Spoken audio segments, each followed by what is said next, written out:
I'm Betsy Green, Executive Director of the Georgia Youth Science and Technology Centers. I am so happy to introduce you to our organization and the wonderful work we do. For 31 years, GYSTC has been the leading nonprofit advocate in Georgia for excellence in science, technology, engineering, and math education at the elementary level. We advocate for our hardworking Georgia teachers with ongoing professional development training so they can maintain the highest skill levels to prepare our children for success. We advocate continuously for quality science education for Georgia children and their families with year-round activities for kindergarten through 8th grade students. Our reach is statewide with special focus on those children and communities who are underserved and need us most. We are enthusiastic and we are creative. GYSTC programs are available so entire communities can come together around science-based exploration, education, and fun. Today, I'd like to share one such program we are most proud of, Georgia Discover Camp.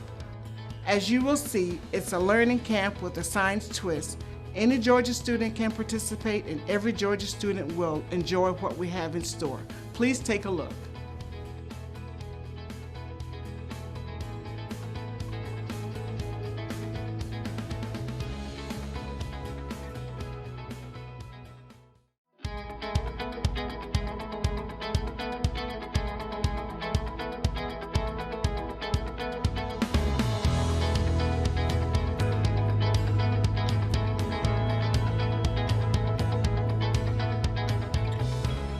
Hello, my name is Aubrey Crook, and I am the Regional Coordinator for the Georgia Youth Science and Technology Center.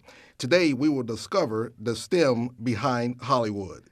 The activity that I'm going to bring to you today is entitled the STEM Behind Hollywood Project, and in this project, it deals with the TV and film industry here in the state of Georgia.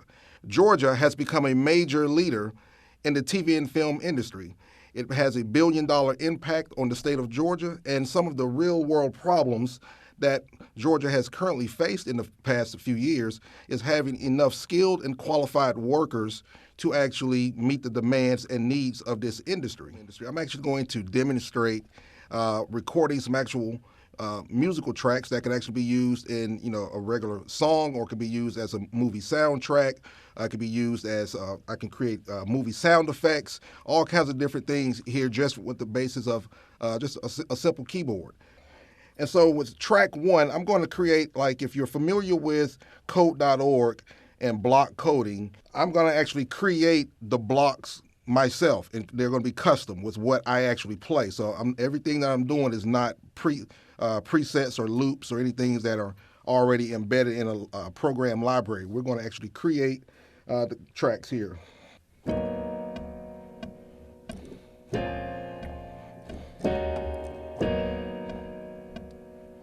Okay, you probably heard a click that was actually playing along with me. And what that click was, that was actually a metronome beat that's keeping time so that we line everything up in sequence and in rhythm so that everything stays put together. And if you were actually see this, when I show this to you on the computer, you will actually see this. It actually looks and resembles a ruler, except we're not talking centimeters and inches. We will be talking beats and measures.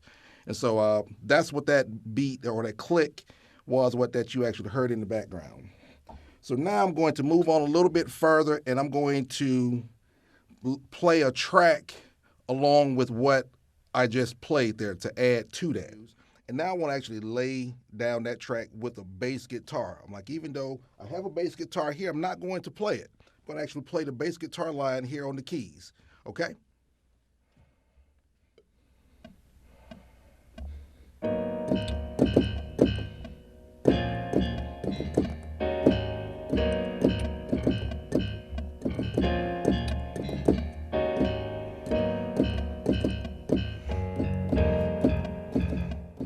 Now, so that was actually what you actually just heard was the bass line combined with the piano line. Now, so in audio engineering, or just in engineering in general, we want to actually piece different parts of this musical composition together. And I can use this for a lot of different things. So I want to fill this up and give it a fuller sound.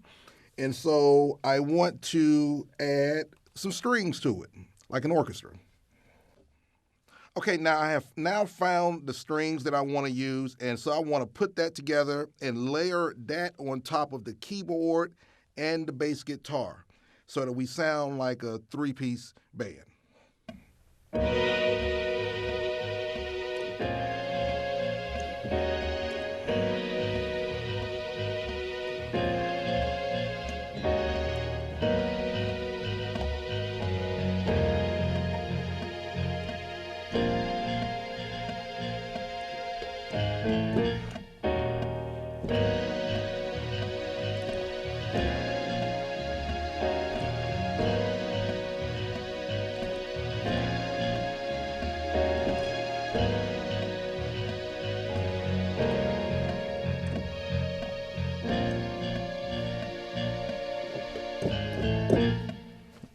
Let's see what it sounded like.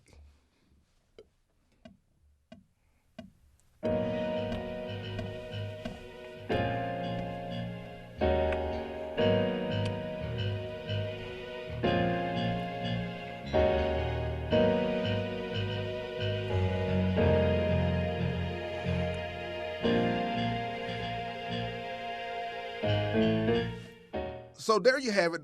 There I played 3 different tracks. The keyboard, I played the bass guitar, and I played some strings on top of that. Now, if I really want to go a little bit further, I can even, go, as crazy as I want to make it with, drums, brasses, just whatever I want to, add and fill into that. And so that's the basis of some simple audio engineering type things of just creating those tracks. And so while creating those tracks, I was actually the keyboard was telling the computer what to do through what I was playing. And so the next segment of this lesson we'll actually look at what I actually played on a computer monitor, and we will analyze what that actually looks like.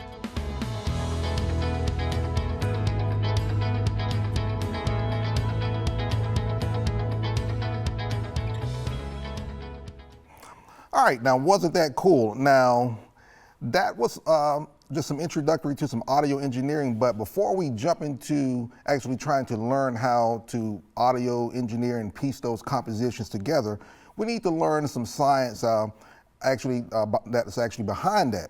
And so in that, particularly if you are an 8th grade student or even possibly a 4th grade student, your Georgia Science Standards of Excellence say that you should be able to develop and use a model to predict and describe the relationships, properties of waves.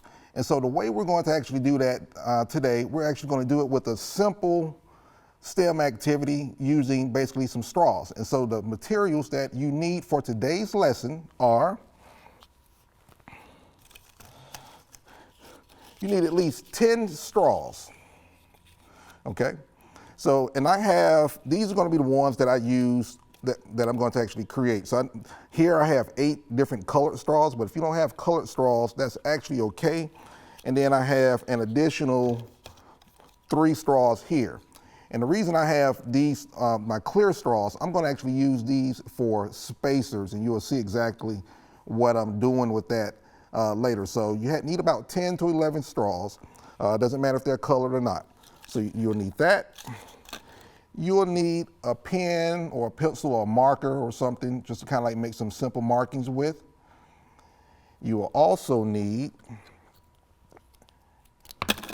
a ruler. You'll need a ruler. Then just simple, I'm going to use some scissors. You'll need those. I have tape, and I have a heat source that I'm going to use for a flame. You can, in lieu of this, you can also possibly use your stove. You could use some matches, or you could even possibly use a cigarette lighter. But you don't necessarily have to have this to do it. It just helps it. So this is optional, and I have a pair of pliers. All right. And so these are somewhat optional too. So I'm like, but this still can be done if you don't have those. But those first few items that I mentioned, those are the main things that you need.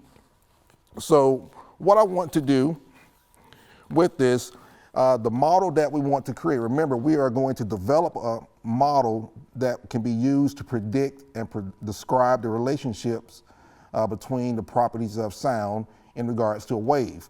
And so here I have my straws, and I'm just going to pull them all out, and these are the flexible kind. So starting with my first straw, then depending on the kind that you have, you want your first, you don't want to cut them too long, but in my case, since I have flexible straws, I want to actually cut the flexible end off.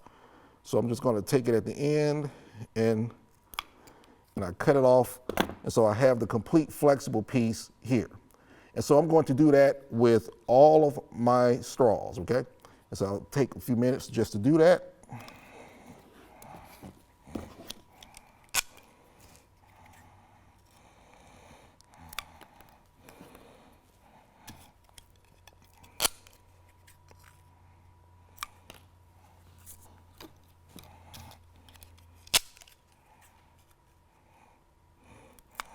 All right, and you see, for right now, I've cut 4 pieces of straws off right now, and they're pretty much all about the same size, and that's the way I want to have it for right now.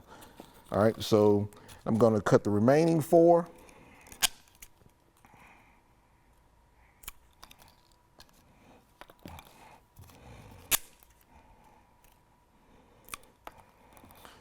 And straw number 7.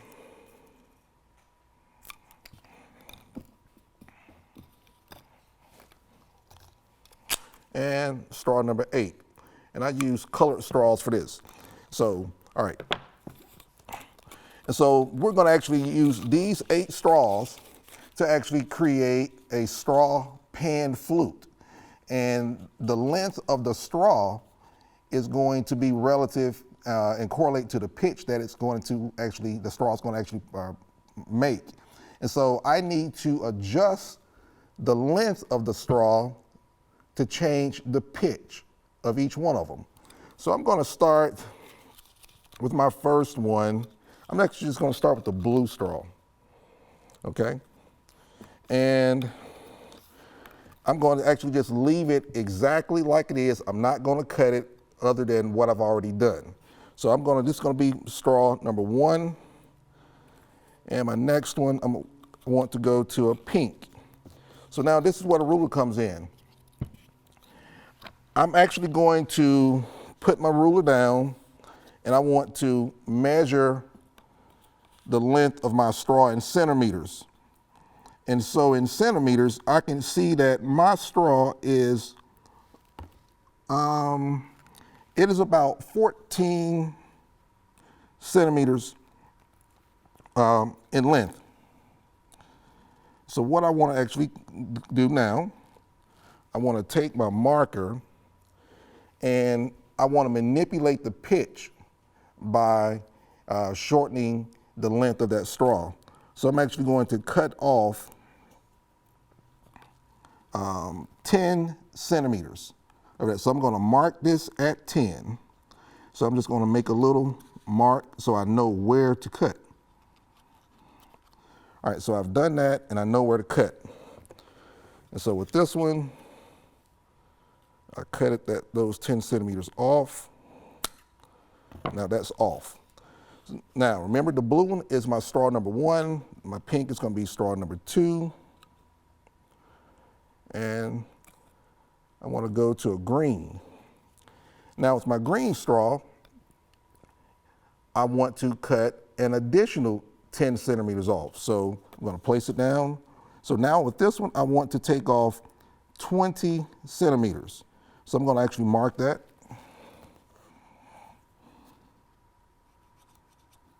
And then I'll just cut it off.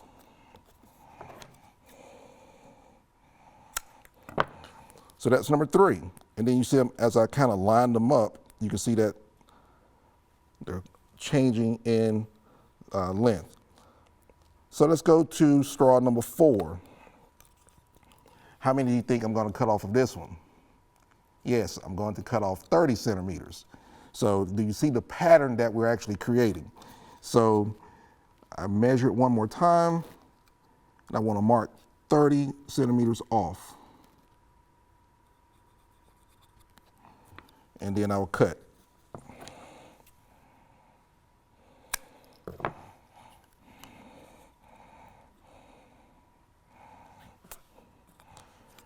And my next one is number 5. And now I'm going to go up by 10 more centimeters, and we're going to take off 4 centimeters, I'm sorry.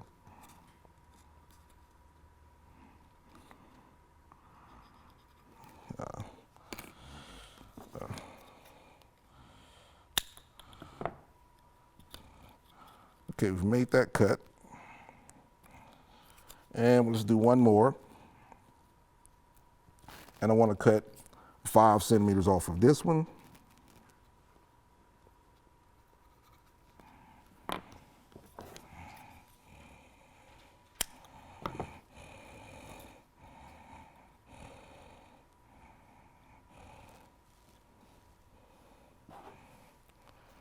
And do one more.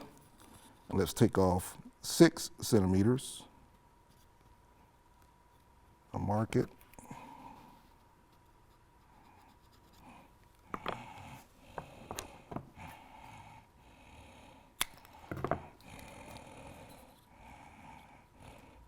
And I'm going to end with another blue one. And we'll cut off 7 centimeters.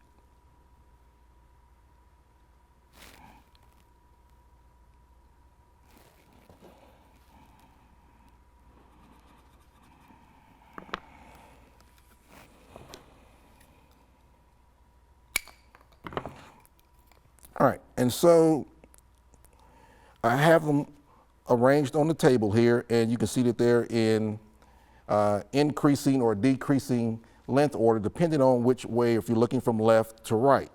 Now, what I want to actually do, now my other 2 or 3 straws that I had, and I'm going to use clear straws, and I want to use these to create spacers. And so you can just cut these pretty much about any length. So I'm just going to cut these to be about, I'm going to cut them to be 3 centimeters. 3 centimeters, approximately. And so I'll cut those. And I want to cut about 7 pieces that resemble this size. Okay, so you see those 2.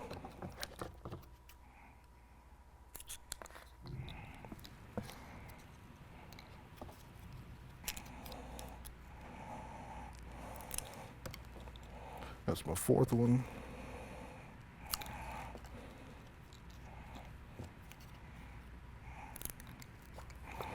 Okay, so I have these spacers, and what I want to do with my clear spacers, I want to place these in between each of my colored straws here. And so I want to keep the top of my straws all lined up as best I can. And I'm going to place these maybe about 1/3 of the way down from the top of the straw. All right, and I'm just placing them in between each straw now.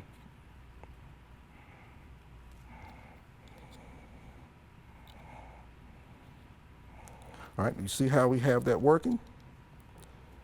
And so that way it gives us a little space between each straw that we have so that we can actually make it a nice sound with it, each note.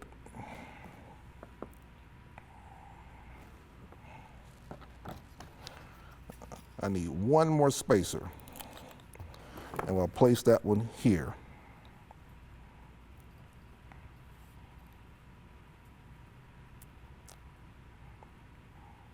All right, so now you can see what my pan flute looks like on the table, and I just want to even this up so that it's nice and level across. So that's what it looks like, but now I need to actually put it together. So I want to take some tape.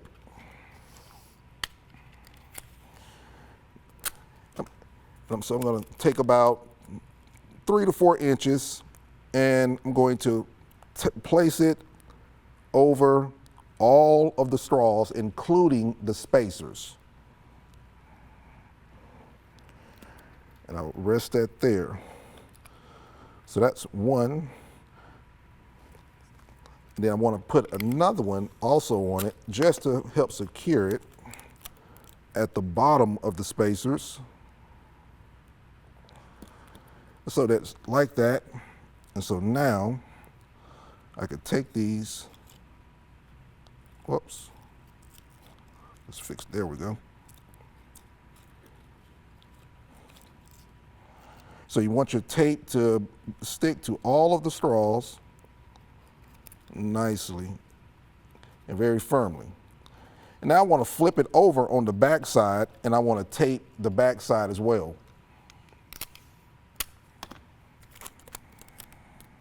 I'm going to use another piece of tape. I need to make it a little bit longer.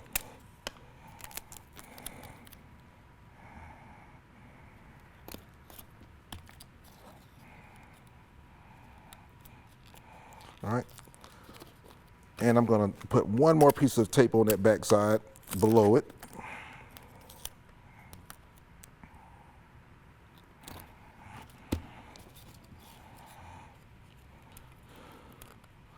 All right, so I end up with a nice little simple pan flute. Now, if you look at these, it was like, and I use colored straws so that we can differentiate between the length of each of the straws. And we see that the blue straw is actually the lowest or the longest. Now, in relationships to actually properties of waves, the wavelength of the actual sound wave for low notes are actually going to have to be very long to produce a low note.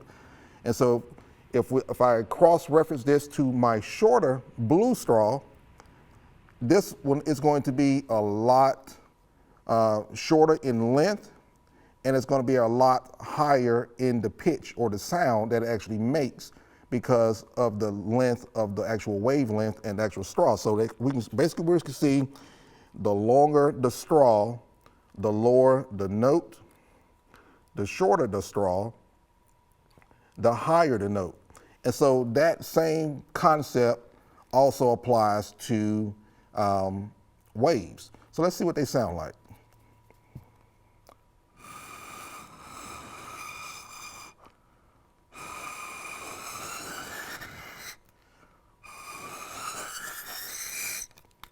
All right.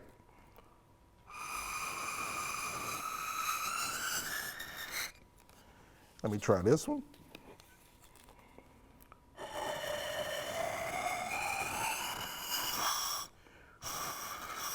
All right, you can hear it very nicely with the lower notes. And part of playing particularly woodwind instruments, the higher the pitch, I really need to be blowing with fast, cool air, the higher I get. And so, so that's the yellow straw, okay? And so there's a little difference between the two that I actually have. So, but they're pretty much exactly alike, but there's a slight difference. But for some reason, this one is easier for me to actually play.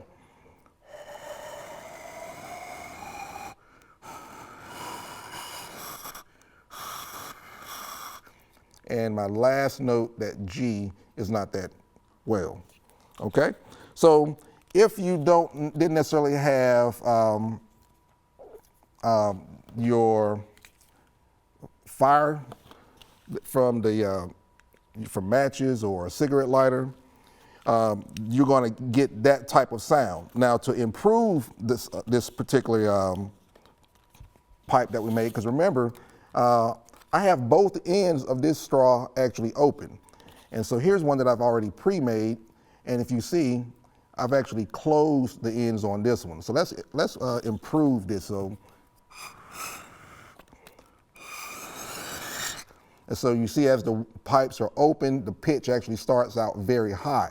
But I want to manipulate this even more. So what I want to do is I'm going to seal the end of each straw off by taking some pliers and just taking a little piece of it where it sticks out. And with my flame, I want to actually just seal it off and burn it.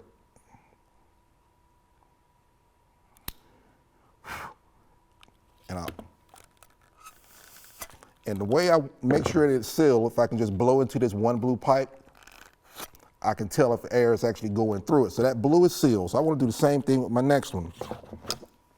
So I'm actually improving my pipe now so that we actually get a nice sound on it. So I want to take this and I'm going to, actually I want to seal it a little bit better off the end. You really don't need much.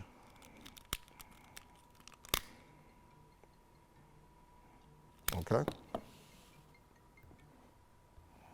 All right, so, and I'll go to the next one,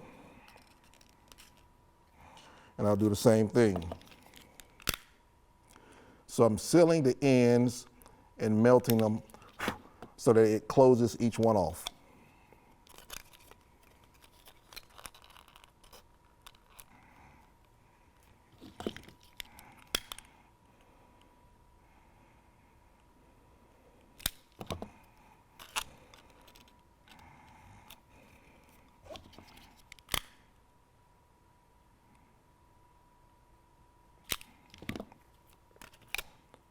All right, that yellow one did not quite take, so I need to redo this yellow one because it opened back up. So I probably need to let it hold a little bit longer.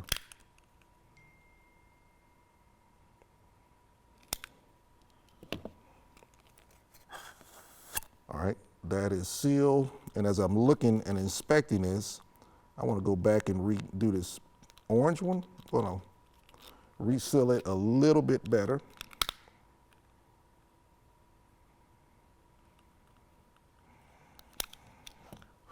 And I'll hold it in place for a few seconds. Okay. They're all sealed. I have 3 more to seal off.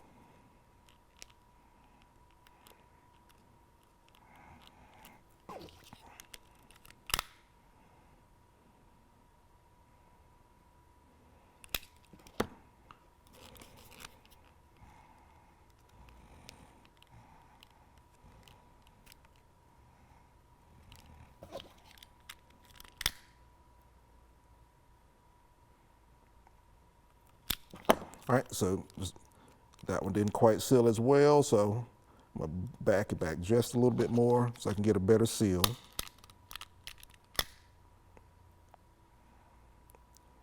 I just want to melt this where it closes off. And my last one.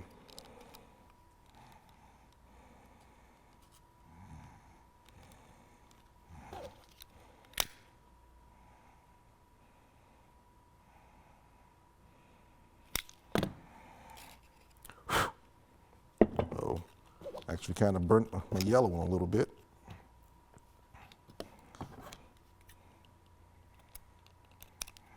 All right, so now that we've sealed each one of these off, now let's see if we can get a better tone and pitch sound with now.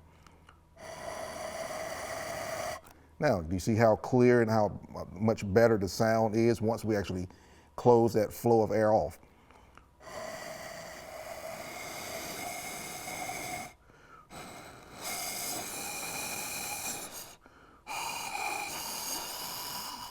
All right, and so you can see that the pitch actually changed as the wave, the length of the straws got shortened. So I could actually, if I really want to play with this, I could actually tune these to where they actually correlate with an actual real sound. So that's what that is. So let's now go back to patchwork and let's look at some explanations of how the length of these straws correlates to the wavelengths that were recorded in the recordings that I recorded earlier. All right, so let's go back to patchwork.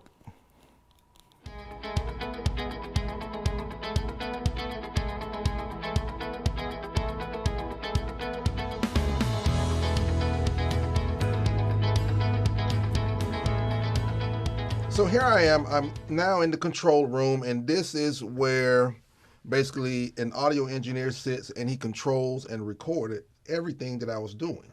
And so if you can see on the screen here, in purple, in computer programming, these tracks are like block codes or block coding. And so the purple track that is right here, you can see that there are lots of different waves in this particular track. And this was the bass line that I actually laid down. If we go down to this light bluish color, this was the keyboard part that I actually played. And if you see, it looks a little bit different when you compare how the waves look. It looks differently from the purple line. And then lastly, I have the strings. So what does this have to do with science? If you're an 8th grader or a 4th grader, your Georgia Science Standards of Excellence actually, require you to be able to analyze the characteristics and properties of sound. And so even if I had not even played and known what I was playing, I could actually look at these waves and actually kind of interpret what was kind of going on. And so, for instance, as I look here in this green track, and I see that the patterns are very close and tight together, so the frequency is very high. And so by the frequency being high, that allows for the pitch to be as high as well. And so that particular instrument correlates with the strings that I was actually playing. So I'm going to try to just zoom in a little bit. As you can see here, the frequencies are very high and the wavelengths are very short. So the shorter the wavelength and the higher the frequency, the higher the pitch. And so that's actually shown here in this green block track here. Let's go and look at this blue one. In this blue one, if you notice, the blue track is actually, there are parts of it where the height being the amplitude of the wave. And that's being correlated to the loudness or the volume of that particular sound when it actually was made. And so you can see that I have a loud sound here, one that was about equal here. These two are about equal. And then I can see, look at this next one here. It looks like it was maybe accented a little bit harder or a little bit louder. And so just by looking at that, I can just kind of interpret some of the things of what was actually going on. Yeah. All right, so if I look at the blue track and I see that I have a higher amplitude, amplitude being it's going to correlate to the height of the wave, and the higher that wave goes, the louder that it's going to actually be. If you can see along the top, this actually kind of looks like a ruler in math class, but it's not a ruler, but you need to kind of know what it kind of stands for to be able to keep the patterns and the timing in sync together. So let's move to this bass line. This bass line is here, and looks like it was maybe recorded it a little low. And so if I were to go back and probably mix this, I would probably want to bring my bass line up a little bit more and try to balance out the keys with what was going on there. And so I'm just going to actually play, give you an example of what the full thing sounded like that I actually recorded in the recording booth there.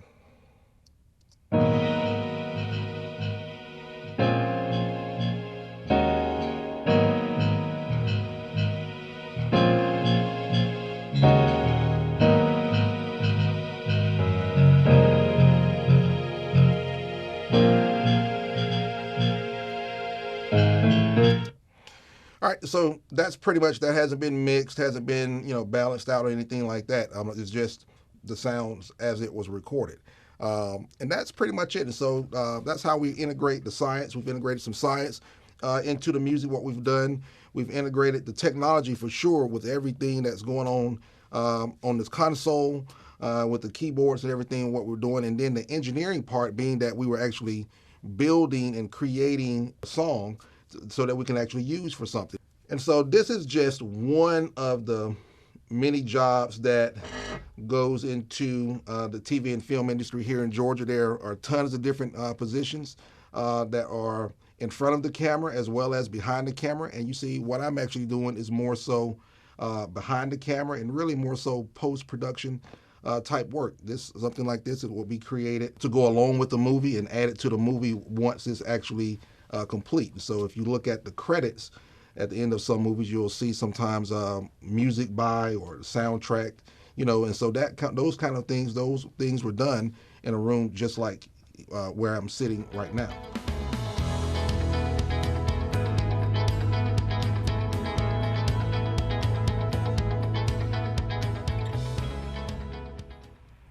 Okay, so we're back, and now let's look at analyzing and actually breaking down the patterns and the properties of an actual wave. Now, what an audio engineer has to be able to do, they have to be able to look at these waves and interpret what is actually going on. So by doing that, they must first understand each of the various parts of the wave. So let's start with the bottom of the wave here that looks like valley or a trough that maybe a pig or something may eat out of. This is actually the trough, and the trough is the lowest part of the wave. If we look at the highest part of the wave, being the opposite of the trough, that is going to be our amplitude. And the amplitude tells us, as the audio engineer, the higher this wave goes, the louder that sound is going to actually be. So if the amplitude is very short in height, we know that the sound will be soft, all right? So if I look at the wavelength is actually being able to determine the length from crest to crest. The top of the wave is actually called the crest. And so from this crest to the next crest determines the wavelength. And the longer this wavelength is, the lower the pitch will actually be. And that's what audio engineers know and understand when they're actually recording any musical pieces, all right? So this is actually somewhat of a low pitch sound, and it's somewhat maybe a medium, forte, loud, or somewhere in there. Now, if I were to compare it with this one, we see that the amplitude is about the same, and we see that the trough is still in the same place, but we see that the wavelength is actually shorter. And so the shorter the wavelength, the higher the frequency. But what is the frequency? The frequency is the number of times a particular wave passes in a second. And so in this particular diagram, this one is passing about 4 times in a second, and because I see 1, 2, 3, 4. All right, and so higher the frequency is, the shorter the wavelength. And so if that wavelength is short and that frequency is high, the pitch is also going to be high. Now let's compare the frequency of this high pitch note here to the frequency of the low pitch one. So we see the frequency here is only 2, but the wavelength was much longer, which caused it to be a much lower sounding note. Now, in relationship to the model that we actually built with our palm pipe, these same principles applied with the palm pipe. So here, our lowest sounding pitch came from our longest straw, and our highest pitch came from our shortest straw. And so those are just some basic, simple science concepts that audio engineers understand in the audio engineering business. And so now, let's go back to Patchwork and meet a Grammy Award-winning audio engineer, Mr. Luke. So let's go back and meet him.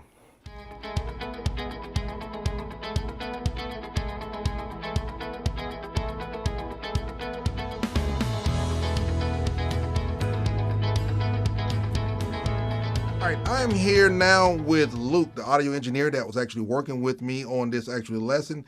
And so I'm going to just, talk to Luke, and he'll tell us a little bit about what he does here at Patchwork. And so Luke, so what kind of education background would a student need to work here, like in the music studio or with TV and film industry? Right. For any student that wants to get into like a creative technical job, which is a job that allows you to use both sides of your creative side and your technical side to get into like really cool fields of work. So whether you want to get into the music industry, you want to get into film, you want to get into art, you can access these things by getting in through the technical way. And that's what I wanted to do. So I went to college for audio engineering. Just like if you wanted to go do film studies or art studies, you could go to technical colleges to learn about how cameras work, how TVs work, how to shoot a movie, how to make a song. So I chose that route, and I landed here in Atlanta, where I can use my technical background and technical schooling to work with creative individuals in creating art for a job. Okay. So, Luke, they tell me that you are a Grammy Award-winning audio engineer. Yeah. Can you tell us about that? Yeah, I mean, for me, it's another day at the office. Like, what's really cool about working on art and working with creative people is you can impact other people's lives with the art that you create, and I wanted to be a part of that. And I'm not very artistic myself, and you don't have to be artistic yourself. But if you have any type of mental fortitude to get into like the technical side of things, you can be a part of creating art, whether it's music, film, television, and be a part of the things that affect other people's lives. Okay. So in doing this work, what were some of the courses that you took, like particularly doing like middle school and high school, that you would say help prepare you for this particular career? Right. I mean, I definitely took music classes in college because I was interested in music. I mean, also in high school and middle school. But in middle school, we had like acoustics class, and we had certain math classes. Calculus is really great. That's maybe a little bit farther on. But the cool thing about working in the music on the technical side is a lot of the math that you use isn't like physics or super high level math. It's all basic addition, subtraction, and basic knowledge of, sine waves and cosine waves. Let me redo this answer. Let me see. What are some classes? Okay. So when I was in middle school and high school, I definitely took some classes that helped me, go towards this path into college. I definitely was really good at math, and so I stayed true to like my math skills. There's also acoustics classes you can take in high school, which acoustics is the study of sound. There's a whole science dedicated to acoustics, and I was interested in that because I knew I wanted to be a part of music. So in acoustics class, you learn about, loudness and speakers and microphones and how they affect, the world around us, as well as, simple things like how does your cell phone produce sound and how does that relate to you? So acoustics was a great class in high school that I took to get ready. Okay. So being that you're talking about acoustics and science, and what comes to my mind first off is physics. I'm like, yeah. Like how much did physics play into a role in this? Or Yeah, I definitely got more of my physics after school. Learning is supposed to be a hands-on thing, and the more I learned on the job, like actually touching the equipment and listening to the speakers and working with people, that I really get a fundamental idea of like how sound worked in a controlled environment. So back in high school, I wasn't the greatest physics student, but later in life, as I worked and continued to work on my skills technically and in the field, was I able to kind of relate the physical world around me. Okay. All right. So lastly, what are some of the albums or movies and things that you've worked on that some of our kids across Georgia may be familiar with? Oh, I've worked with tons of people across Georgia, and people from all over the world. Everyone from, Usher, Anderson .Paak, Mariah Carey, Tony Braxton and Tamar Braxton, a lot of famous hip-hop acts from Atlanta, like T.I. It's so hard to, like, think about. When people always ask, like who you've worked with, I'm like, I don't know. Right. And so I look at the list. I'm like, oh, yeah, I remember working with them, you know. Now, can you tell me a little bit about how Alvin and the Chipmunks was filmed here? Yeah. So we do a lot of movies here.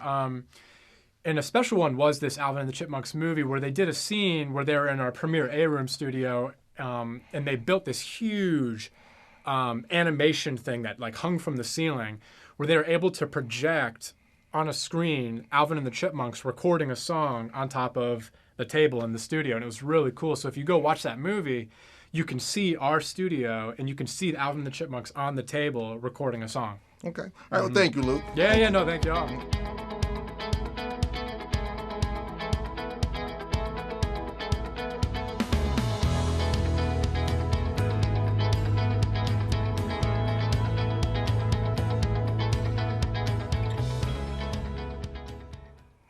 Okay, so that was Luke, and so to give you the opportunity to extend this activity out with the palm pipe flute that we made, I have a couple of websites for you.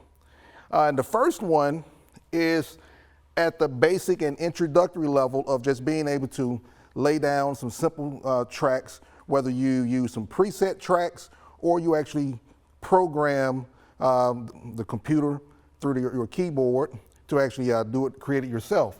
And so the first website that you can go to is soundation.com. All right. And this is very similar to what we were using in the professional recording studio. We were using a program called Pro Tools, and the layout is almost identical. It's very similar to what professionals use. And so this is actually free. And so you can actually take the time at your leisure to be able to go to this website and do some basic block coding. And you don't actually have to have any musical background to do this, okay?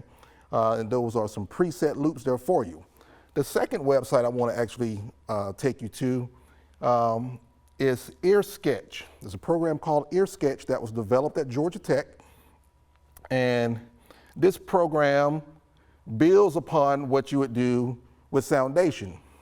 However, it takes it a lot further down the road. Like with this one, you're still going to use some coding, but it's not necessarily block coding in that most simplest form, but you're going to be working with JavaScript and Python. So these are two great programs that you could use and actually learn a little bit more about audio engineering. And then the JavaScript and the Python, you know, even takes you beyond audio engineering into other STEM careers as well. And so if you would like to work with something like this at home, you don't really need a lot of equipment. And so really the only equipment you really need, for the most part, you need a good laptop or desktop computer. In multimedia, Apple products tend to work better. It just runs smoother with the computer. Here I have two small monitors, and you don't necessarily have to spend, you know, $100 on monitors like these. You can just purchase you a good set of earphones, you know, for $10, $15, or $20, and that will be just as good as using these monitors. And then if you, so this is the basic setup without probably purchasing anything that you already don't have at home. So let's say you want to actually program and create your own codes and programs in Soundation or EarSketch. Now, if you want to take it that far, you're going to need a interface module. And basically this interface module is going to be connected to the computer, and in my case, a keyboard, okay? And I can actually use this keyboard to tell the computer what to do, all right? And you don't necessarily have to have a keyboard in this case. You can even, you know, if you're a guitar player, you plug up a guitar and you can still do the exact same thing. So this is just taking it up like a little small module like this is maybe about $100. And it's very basic. And this one is so basic that it doesn't actually make any sounds. The computer programs has to tell it what kind of sound I want it to make. And so there you have it. I hope I've empowered you towards a STEM career today and exploring some possibilities that are in here in Georgia with possible STEM careers and even possible other STEM careers. And so thank you for joining me today, and goodbye.